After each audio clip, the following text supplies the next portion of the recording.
భారతీయ జనతా పార్టీతో తెలుగుదేశం బలవంతపు బంధానికి కారణం ఏంటంటే కేంద్ర సంస్థల ద్వారా జగన్ని నియంత్రించడం. జగన్ ఎలాంటి పనులు చేస్తాడో తెలుగుదేశానికి తెలుసు, చంద్రబాబుకు తెలుసు. ఎందుకంటే తను అదే పనులు చేశారు కాబట్టి. ఇదివరకు 23 మంది ఎమ్మెల్యేలు ఎందుకని పార్టీలు మారారు? వాళ్ళ ఫోన్ ట్యాపింగ్లు అయ్యి వాళ్ళ ద్వారా పెగాసెస్ అనేటువంటి సాఫ్ట్వేర్ ఎవరు కొన్నారు? చంద్రబాబు టైంలోనే కదా కొన్నది. ఏబి వెంకటేశ్వరరావు కేసు ఏంటి? అదే కదా, వాళ్ళ అబ్బాయి సంస్థ పేరుతోనే కదా కొన్నది. ప్రభుత్వం ఒప్పందం ద్వారా మాత్రమే జరగాల్సిందో ప్రైవేట్ ఫర్మ్ ఎట్లా కొంది, ఎలా ఇచ్చేశారు? ప్రభుత్వం ఇది మాదేనని చెప్పింది, కొనేశారు. తర్వాత చూస్తే అది ప్రభుత్వాన్ని కాదండి, ఆ సాఫ్ట్వేర్ వ్యవహారం అట్లాగే ఉంది. ఇప్పుడు అదే సాఫ్ట్వేర్తో జగన్ తమను టార్గెట్ చేస్తాడని తెలుసు. ఇప్పుడు ఫోన్ ట్యాపింగ్ మరి లేకపోతే అసలు ఆ పెగాసెస్ సాఫ్ట్వేర్ ఎవరి దగ్గర ఉంది? ఈ రోజు వరకు సిబిఐ దర్యాప్తు చేయలేదు, లేకపోతే అటు రాష్ట్ర ప్రభుత్వం దర్యాప్తు చేయించలేదు. అంటే అర్థం ఏంటి?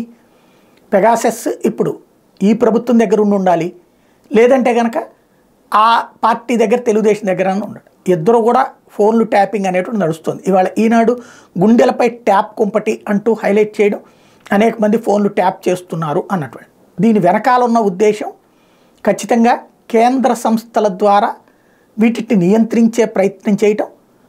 ఎందుకు అంటే ఇప్పుడు ఎలక్షన్స్ టైంలో విషయం చాలా జాగ్రత్తగా ఉండాల్సి ఉంటుంది కాబట్టి ఆ ప్రయత్నం కోసమే ఇది రాసినట్టు కనబడుతుంది.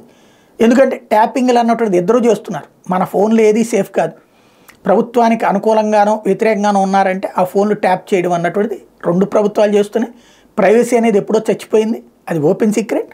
ఇప్పుడు ఈ వార్త వెనకాల ఖచ్చితంగా కేంద్రం ద్వారా రాష్ట్రాన్ని నియంత్రించేటటువంటి ప్రయత్నం, లేదా ఎన్నికల సంఘం ద్వారా రాష్ట్ర ప్రభుత్వానికి చెక్ పెట్టేటటువంటి ప్రయత్నం నిఘా మీద అన్నది అర్థమవుతుంది.